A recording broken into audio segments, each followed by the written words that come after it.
Mesdames, Messieurs, bonjour. Bonjour, Mesdames, Messieurs, je vous dis bonjour. J'ai pris de retard, oui, j'ai 10 minutes de retard. Excusez-moi. Oui, j'ai pris 15 minutes de retard parce qu'il y avait l'alarme chez nous. Donc j'ai pris de retard, je m'en excuse. Mesdames, Messieurs, je vous dis bonjour ou bonsoir. Bonjour ou bonsoir, Mesdames, Messieurs.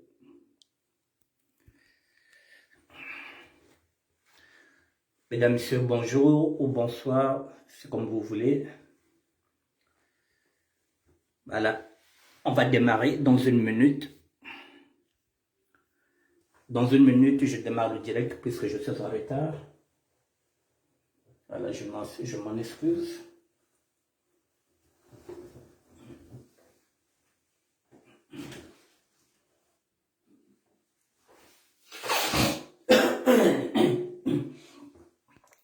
Mesdames, Messieurs, bonsoir.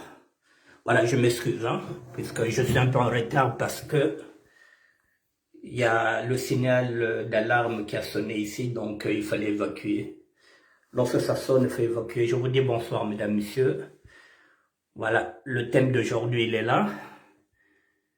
C'est une question qui a été posée par Lionel Moutou.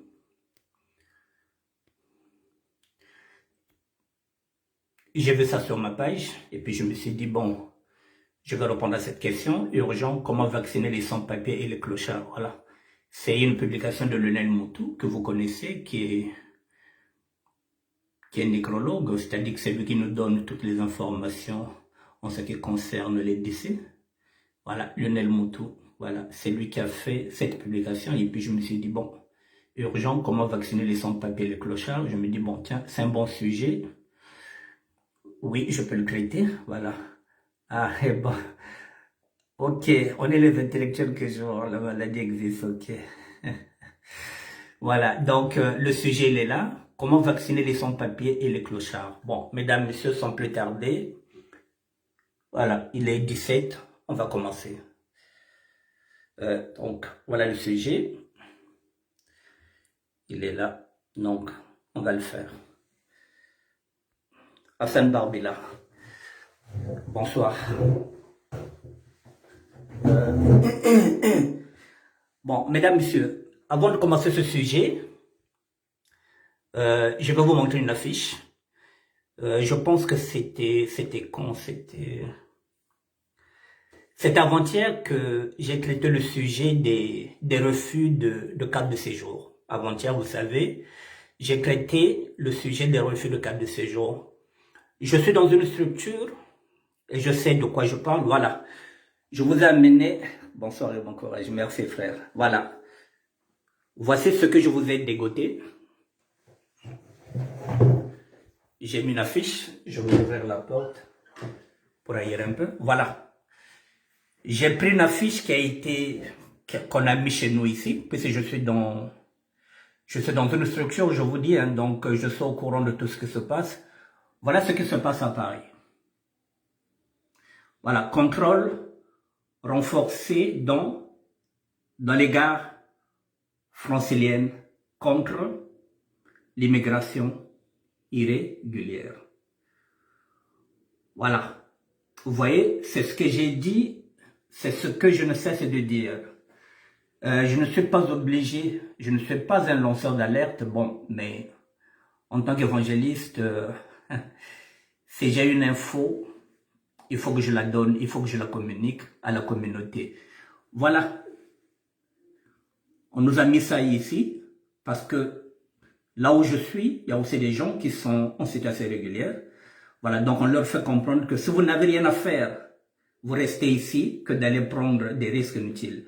Voilà, Paris, contrôle renforcé dans les gares franciliennes, c'est ce que je vous ai dit, les grandes gares, contre l'immigration irrégulière. Nous sommes à une année de l'élection présidentielle. Donc Macron durcit le ton. Vous voyez, les contrôles d'identité dans les gares vont s'intensifier. Je repars, les contrôles d'identité dans les gares vont s'identifier.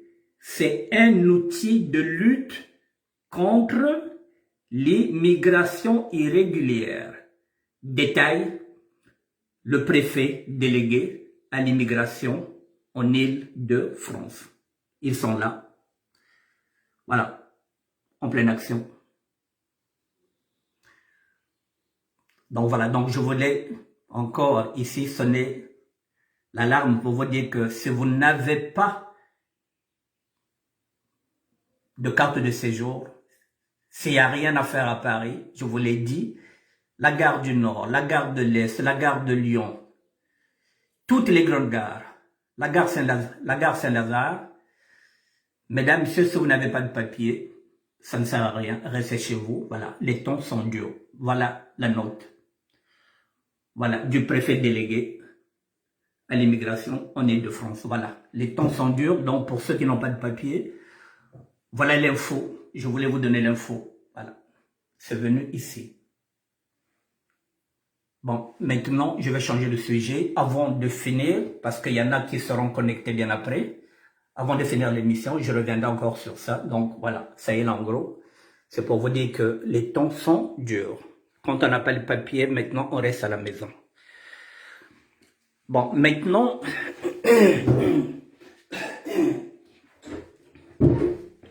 je reviens sur la question que pose Lionel Moutou. Excusez-moi. Moi, d'accord. Ok. La question est là. Urgent.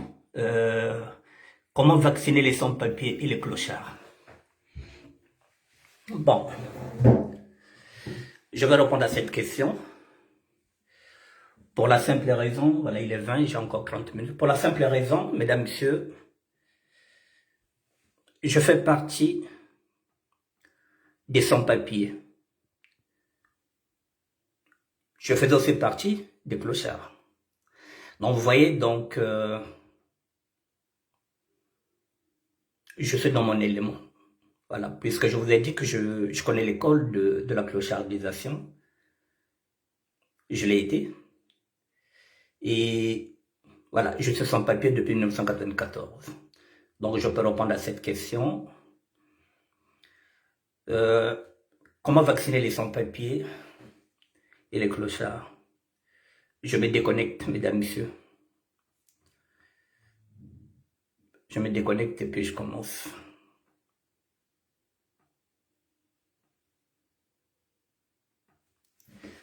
C'est bon.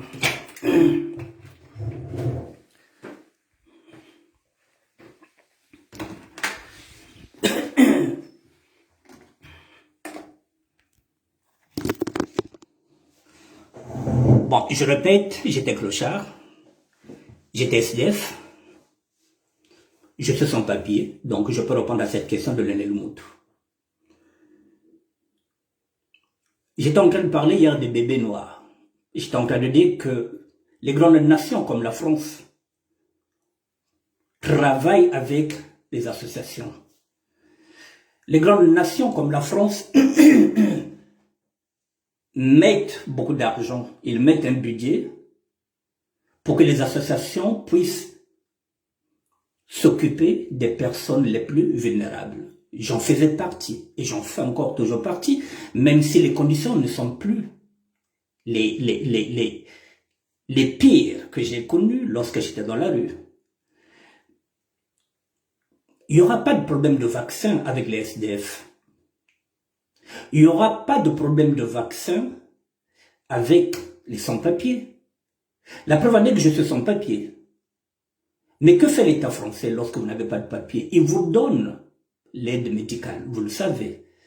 Le plus important, c'est de résider en France au moins 3 mois. Si vous avez un passeport qui prouve que vous êtes là depuis 3 mois, oui, on peut vous donner l'aide médicale et on peut vous soigner. Il n'y a pas de problème. C'est pas comme nos pays d'Afrique.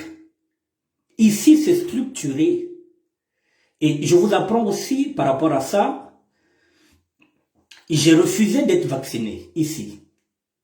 Le vaccin, on nous l'a proposé. Il y a des gens qui sont déjà vaccinés ici.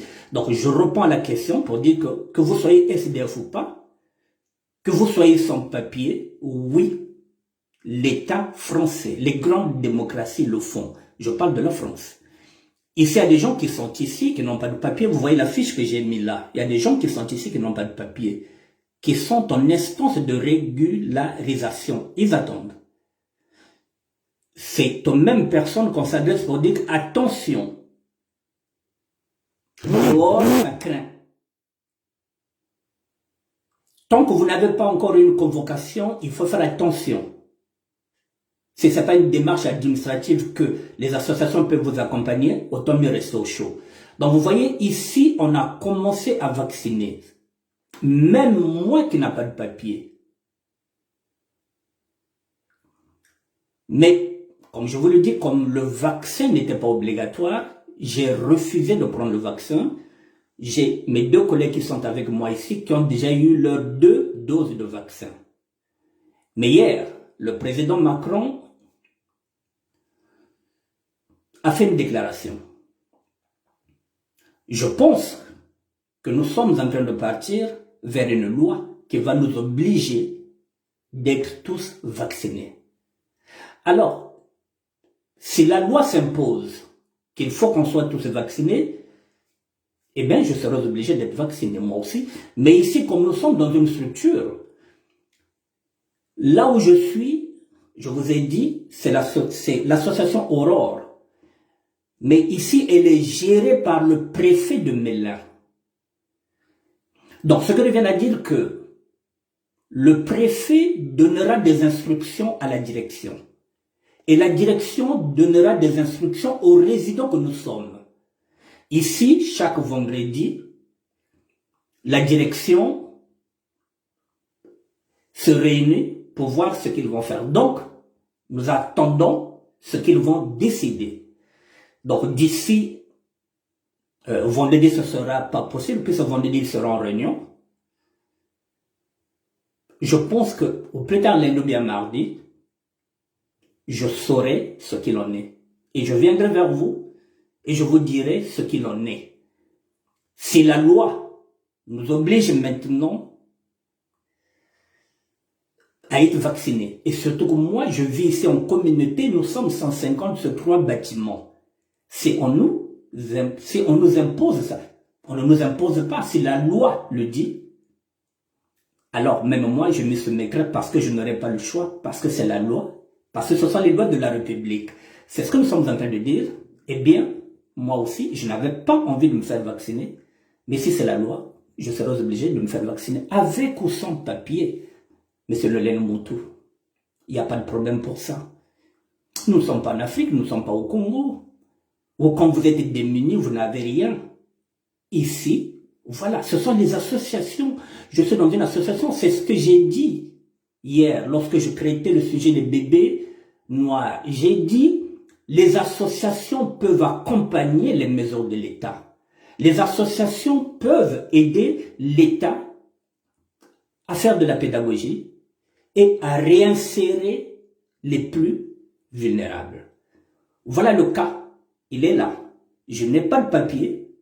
Je n'ai pas de titre de séjour. Je viens à peine d'avoir l'aide médicale. Mais oui, je suis soigné comme tout le monde.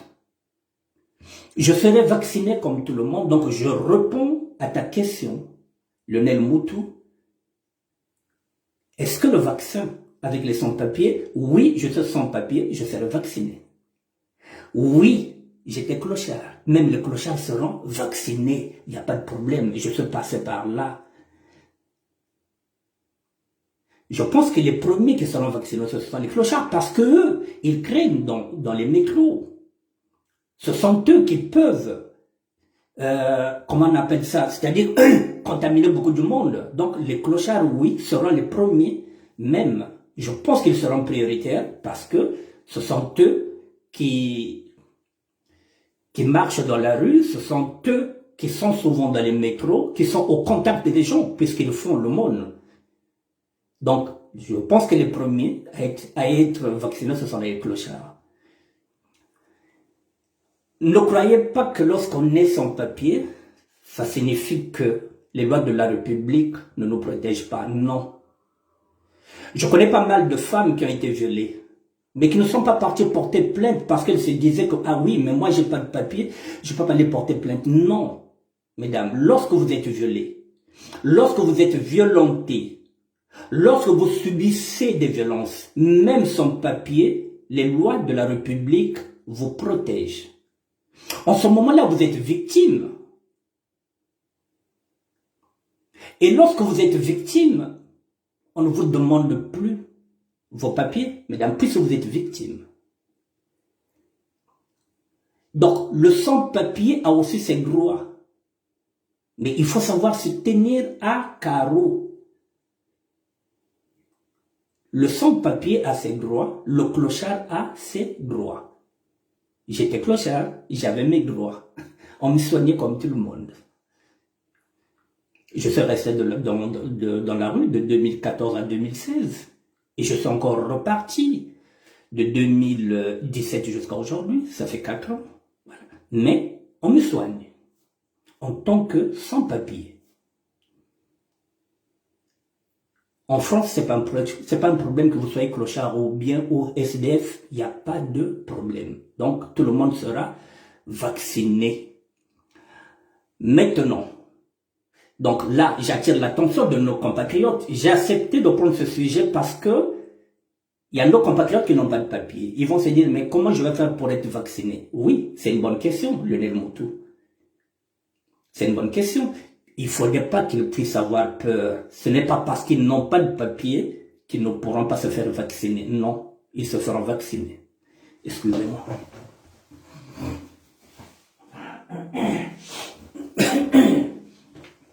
Voilà, ce n'est pas parce qu'ils n'ont pas de papier qu'ils ne peuvent pas se faire. Si, ils se feront vacciner. N'oubliez pas que l'État a des hôpitaux aussi. Vous en avez là, la Ribazère. Vous en avez à Kremlin-Bicêtre. L'État a des hôpitaux qu'ils soignent gratuitement. Vous en avez aussi à l'autre là, comment on appelle ça, à Kremlin-Bicêtre. L'État a des hôpitaux où vous allez, on peut vous soigner, même si vous n'avez pas de papier. Donc ça ne pose aucun problème. Le problème, ce serait maintenant, puisqu'on dit maintenant que pour aller dans les centres commerciaux, il faut avoir un badge. Ça signifie, je l'avais déjà dit, que l'État finira par gagner. Il n'y a pas plus voyous que l'État et l'Église. Il n'y a que 2 voyous dans ce monde, c'est l'État et l'Église. Les 2 ont toujours raison. Ils finissent toujours par obtenir ce qu'ils veulent. Finalement, voilà, par un mensonge pédagogique, parce que là ils font de la pédagogie. Ils veulent nous faire comprendre que pour voyager, pour aller faire les courses à Auchan dans les grandes surfaces, ça signifie qu'il faut être vacciné. Bon, finalement, nous serons tous vaccinés. À défaut d'être une loi, mais on est en train de nous faire comprendre que tout le monde sera vacciné. Et on n'aura pas le choix, mesdames et messieurs. Si on nous demande maintenant, pour voyager, il faut présenter un pass sanitaire. Qu'est-ce qu'on va faire? Si la loi le dit, nous sommes obligés, nous vivons dans cette république. On parlait hier de l'intégration, mais c'est ça l'intégration, nous y sommes. On ne peut pas se dire, ah non, mais Kaboubako, non. Parce que demain, vous n'avez pas de papier, vous refusez de vous faire vacciner. Contrôle de route, la routine. Vous n'êtes pas vacciné, vous refusez le vaccin parce que vous dites que vous êtes dans un pays de droit. Vous êtes dans la merde. Vous êtes dans la merde, ce serait un prétexte pour vous reconduire, puisqu'on ne sait pas si vous êtes malade, si vous êtes contaminé ou pas. Autant mieux, quand vous n'avez pas de papier, que vous jouez le jeu. Je suis obligé de jouer le jeu. Vous êtes français, Oui, vous pouvez dire, mais oui, mais vous pouvez encore chipoter. Vous avez une carte de 10 ans, vous pouvez encore chipoter. Mais vous avez un récépissé de 4 mois. Et vous venez revendiquer un droit. Oui, mais c'est mon droit, ça sert à rien. Si on nous demande d'être vaccinés, eh bien, messieurs, dames, il faut qu'on aille tous au vaccin. On n'a pas le choix. Si c'est ce que la loi nous dit, nous sommes obligés d'appliquer la loi. Mais je dis et je répète qu'il n'y a pas de problème de sans-papiers ni de clochards. Les sans-papiers seront vaccinés, qu'ils n'aient pas peur. Il ne faudrait pas qu'ils se disent que moi j'ai pas de papier. Non, non, non, non. Ici on soigne, même celui qui n'a pas de papier. Et après on va te mettre une couverture sociale après. Voilà. Mais en Afrique, je vais rebondir par rapport à ça. Je vais rebondir par rapport à ce que j'ai dit hier sur les bébés noirs, quand j'ai dit qu'il faut donner les moyens aux associations. C'est ce qui manque dans nos États africains. C'est ce qui manque. Ce sont ces structures-là qui manquent. Où les plus démunis n'arrivent même pas à s'acheter, comment on appelle ça là-bas? Le cache-nez, ce que nous appelons le masque. L'État, c'est le premier garant de la santé du peuple. Ici, l'État donne les garanties, même à ceux qui n'ont pas de papier, à ceux qui dorment dans la rue. Mais quand vous allez dans les États africains, pour ne pas parler des Africains, quand vous allez dans un État comme le Congo, si vous êtes malade, vous êtes livré à vous-même. Vous êtes dans la rue, vous êtes livré à vous-même parce que vous ne savez même pas ce que vous allez manger dans la journée. Vous cogitez déjà. Moi, je ne cogite pas dans cette association. Je suis passé par la Croix-Rouge, je suis passé par le Secours populaire. Je suis maintenant dans cette association qu'on appelle Aurore. J'ai mon petit-déj. Je peux manger à midi, je peux me laver, on peut me laver mes vêtements. Donc, ici, les associations vous donnent un semblant de dignité. Même si vous n'avez pas encore récupéré votre dignité, mais on vous donne un semblant de dignité. On vous fait comprendre que vous êtes un être humain, que vous avez votre chance dans cette société. Le Congo, il n'y a pas d'horizon. Tout est bouché. Tout est bouché. D'où la nécessité qu'il faut qu'il y ait des mécanismes. Ces mécanismes-là, ce sont les associations. Et il y a des associations au niveau du Congo-Brazzaville qui peuvent pallier les failles de l'État. Mais il faut que l'État puisse donner des subventions à ces associations-là pour venir en aide aux plus démunis, aux plus faibles. Vous voyez, dans l'état où je suis, je me réjouis déjà dans cette société que je serai vacciné avec ou sans papier.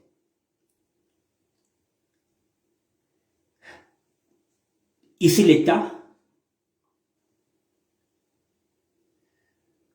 a besoin du peuple parce que c'est le peuple qui décide de placer un chef d'État en tant que président de la République. Mais comme chez nous, ce sont les nominations. On peut dire que ceux qui nous dirigent sont des préfets de la France. Ce sont des préfets français. En ce moment-là, ils n'ont rien à foutre du peuple parce que ce n'est pas le peuple qui leur désigne. C'est la France qui leur désigne. En ce moment-là, ils n'ont pas de compte à rendre au peuple. Parce qu'ils savent que même si le peuple est affamé, même si le peuple est malade, même si le peuple n'arrive pas à se faire soigner, l'État n'a rien à foutre avec le peuple parce que l'État, ce qui l'intéresse, ce sont ses intérêts. Et ses intérêts sont où? la France-Afrique. En ce moment-là, on peut délaisser le peuple parce qu'on sait que, voilà, rien ne peut nous arriver. On n'a jamais été élu. On va continuer l'option que nous avons l'habitude de faire, l'option militaire. On passera toujours de force, qu'il veuille ou pas, qu'il y ait la rupture, qu'il n'y ait pas de médicaments, qu'il n'y ait pas de dispensaire, qu'il n'y ait pas de hôpitaux ou pas, ça ne changera rien. Nous continuons dans la rupture.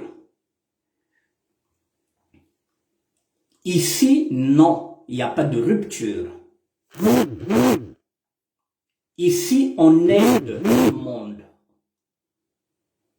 On donne à tout le monde l'aide médicale. Il suffit de résider en France pendant 3 mois. Ce sont ces mécanismes qui nous manquent en Afrique, mesdames, messieurs. C'est ce que j'ai dit hier. Les bébés noirs, que j'ai parlé hier. Mais ça pose un problème sanitaire, ça pose un problème de santé. Demain, il faudra se vacciner en Afrique. Et comment on va faire pour vacciner en Afrique? Est-ce que le vaccin sera gratuit? Est-ce qu'il sera payant? Dans quelles conditions on va vacciner les gens? Il n'y a rien autour. Il n'y a pas de pédagogie. Il y a ceux qui sont là qui ne savent même pas ce que c'est ce qu'on appelle la Covid-19. Il y en a qui ne savent rien, qui savent tout simplement qu'il faut mettre un cache-nez. C'est tout.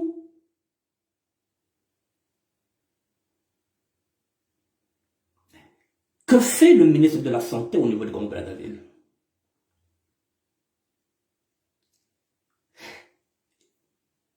Est-ce que l'info circule? Non. Ici, vous voyez, je vous ai dit, même sur l'immigration, l'info est venue. On nous a dit, faites attention. Donc là, ils vont se réunir vendredi. Ils vont nous dire de quoi ils se retournent. Vous voyez, ce sont les associations qui prennent le relais. Excusez-moi. Excusez-moi. Ce sont les associations qui prennent le relais. Les associations en Afrique, plus précisément au Congo, il y en a, mais elles n'ont pas de moyens. Elles n'ont pas de moyens. C'est pourquoi je pose toujours la question de savoir s'il y a un pilote dans l'avion. À défaut d'un copilote. S'il n'y a pas un pilote, il doit y avoir un copilote. Mais je pense qu'au Congo, il n'y a ni pilote dans l'avion, ni copilote.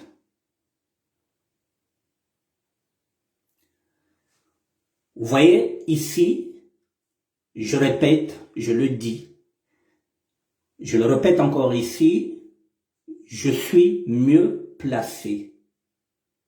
Puisque je suis dans ces associations-là, je suis en train d'apprendre comment on gère les associations. Je suis sans papier. J'étais clochard. Donc, la question de l'association, je la connais puisque je suis en train de vivre dans les associations. Donc aujourd'hui,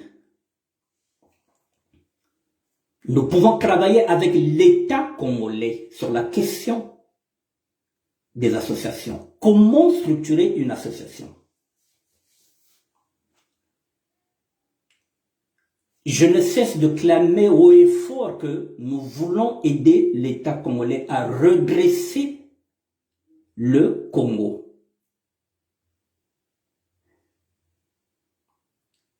Mais tous nos appels sont vains.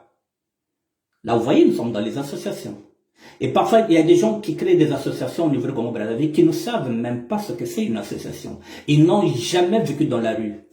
Ils n'ont jamais été clochards, ils n'ont jamais été confrontés au froid, ils n'ont jamais dormi dans la rue, ils ne savent pas quelles sont les difficultés d'un SDF, d'un clochard et d'un sans-papier.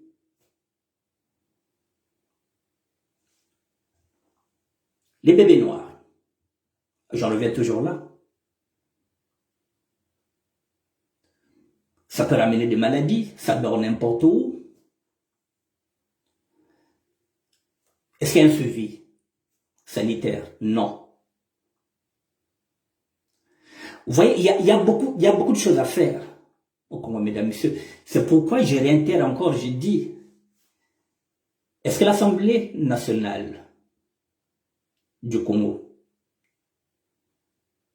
est-ce qu'elle peut m'inviter pour que je m'adresse aux parlementaires? Est-ce que l'Assemblée nationale du Congo peut m'inviter? Nous sommes en train de faire des propositions à l'État congolais. Normalement, l'intelligence se vend.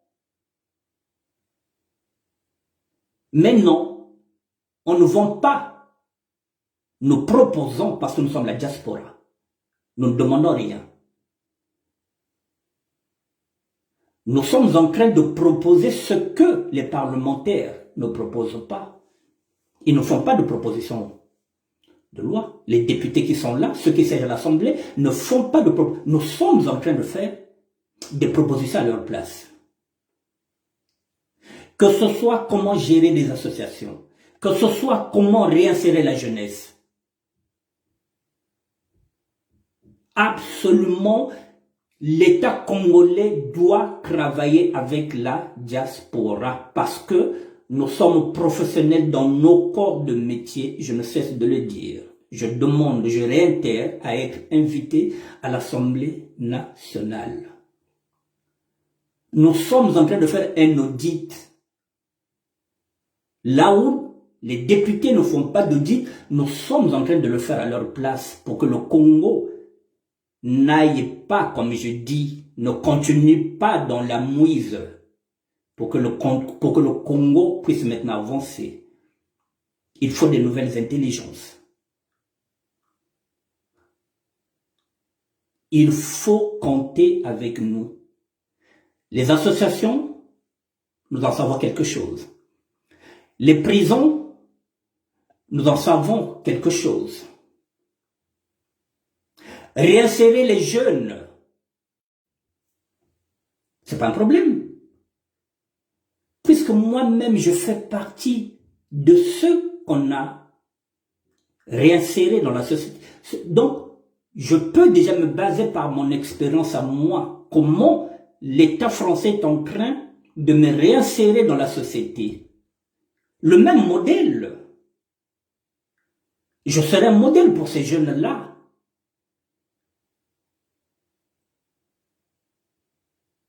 Je serai un modèle pour ces jeunes-là. Si moi j'ai réussi, pourquoi ces jeunes-là ne réussiront pas? Surtout qu'ils sont encore très jeunes. Ils ont quoi? Ils ont 20 ans, ils ont 22 ans, 23 ans. Ils ont encore beaucoup d'avenir derrière eux. Ils ont tout le temps d'apprendre. Ils ont tout le temps. Au lieu que ce soit une jeunesse sacrifiée, on peut sauver cette jeunesse. Mais il faut faire appel à ceux qui savent maîtriser leur dossier. Je réitère ma demande, être invité à l'Assemblée nationale. Nous voulons travailler pour le Congo, sans appartenir à un parti politique. C'est la SAP citoyenne. Donc, mesdames, messieurs, j'espère que je vous ai donné quelques réponses. Je vous ai dit qu'il n'y a pas de problème, même quand on n'a pas de papier. La preuve, je suis sans papier. Et lorsque je serai vacciné, je reviendrai vers vous. Je vous dirai comment ça se passe ici. Je demanderai à la direction qu'elle m'autorise, que je puisse filmer au moment où moi je serai vacciné. Voilà. Ici, à la liberté d'expression, je peux aller voir la directrice. Je peux demander, elle peut me permettre. Voilà, tout à l'heure, c'est elle qui m'a donné l'annonce. Je lui ai dit que je voulais faire une émission, j'avais besoin de ça.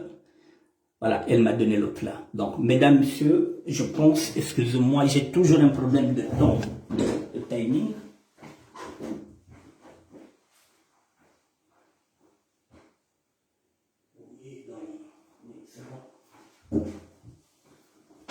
Oui, c'est bon, je suis dans les temps. Donc, dans 5 minutes, je vais finir. Voilà. Vous voyez, mesdames, messieurs, On nous dit que la diaspora n'a jamais rien proposé. La diaspora est en train de proposer. La diaspora est en train de proposer ses services à l'État congolais. Mais elle se bouche. Pardon, il se bouche, parce que c'est l'État. Il se bouche les oreilles. J'ai dit que l'État congolais est assis sur une poudrière.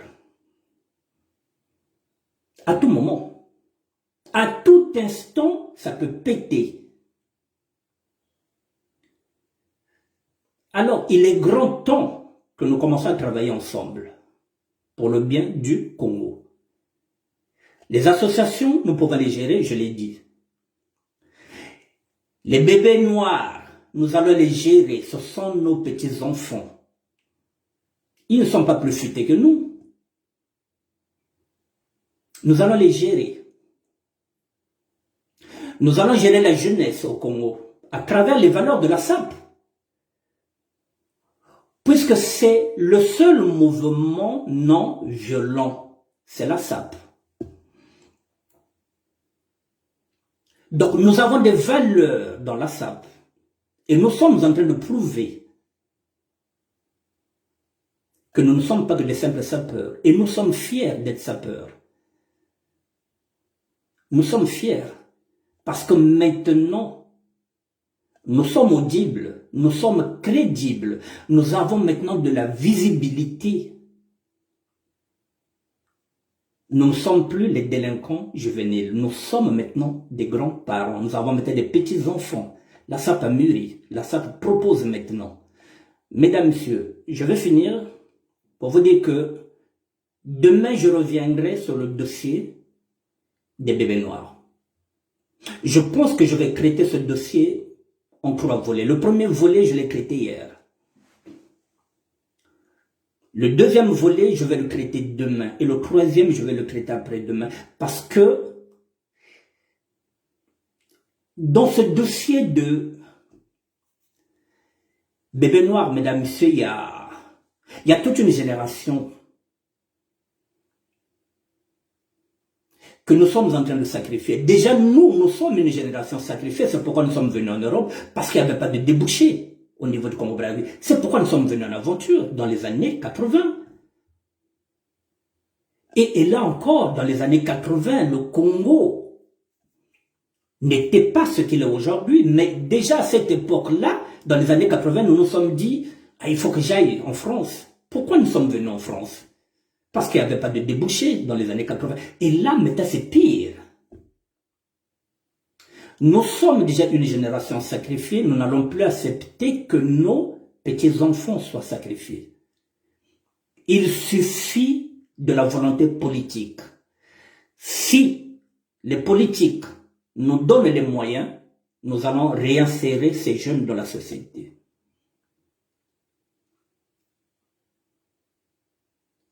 Il faut qu'on fasse très attention, mesdames et messieurs. Parce que ce volet-là des bébés noirs, ça en dit quelque chose. Ça en dit quelque chose parce que je vais vous donner une piste pour demain. Vous voyez ce qui se passe à Marseille. À Marseille, ce sont des clans qui se battent pour un territoire. Ils sont traitus. Et que fait la police? La police a des consignes de n'intervenir que 4 heures plus tard, pour être sûr que les règlements de compte ont fini au moins par éliminer au moins 4, 5 ou 6 gangs. À défaut que ce soit une bavure policière, on laisse les gangs s'entretuer. Qui dit gang dit fils d'immigré. Alors la police va ailleurs, elle fait semblant, elle vient au moment où tout est fait. Elle va dire oui, on va faire les enquêtes. 8 gangs de moins à Marseille, ça arrange la police. Au lieu que ce soit la police qui le fasse, ce sont les gangsters qui le fassent eux-mêmes. Les bébés noirs, c'est pareil, mesdames, messieurs. Les bébés noirs sont du poule en majorité. Ils attaquent qui? Ils attaquent les résidents du poule. Leur propre grand-père, leur propre tonton. Mais comme ils sont drogués, comme ils n'ont plus de facultés. Et les parents se défendent. Contre qui? Contre leurs propres petits-enfants. Vous voyez donc, ces politiques, ce sont nos petits-enfants qui sont en train de nous faire la guerre, qui nous tuent, et nous sommes en train de tuer nos propres petits-enfants, et l'État ferme les yeux parce que Tozo Bomana, Bissona Bisso, Nalopoul. Les bébés noirs, c'est un problème politique. Nous devrons faire attention. Sinon, nous allons sacrifier nos petits-enfants alors qu'on peut les sauver. Il suffit qu'on nous donne une enveloppe. Nous allons les faire travailler. J'ai dit qu'ils peuvent travailler en tant que mécanicien, en tant que maçon, en tant que peintre, en tant que carreleur. Il y a tous les métiers en tant que coiffeur, en tant que chauffeur de bus. C'est pourquoi nous demandons les moyens. Nous allons nous en occuper nous-mêmes de cette jeunesse. Nous voulons que l'État congolais nous donne les moyens. C'est tout. Mesdames, Messieurs, dans ce sujet-là, je reviendrai demain sur ce sujet-là. Je vous dis bonsoir, Mesdames, Messieurs.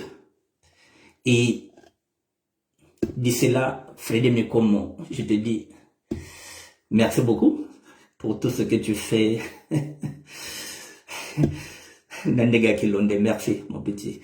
Jolie Fafa, merci. Bonsoir, Hassan Barbela. Bonsoir, et puis à demain. Merci bien. Hectorine Ngaka, Pacha de Miamor, Kobo Sanate, le goût de ça, tout d'autres là.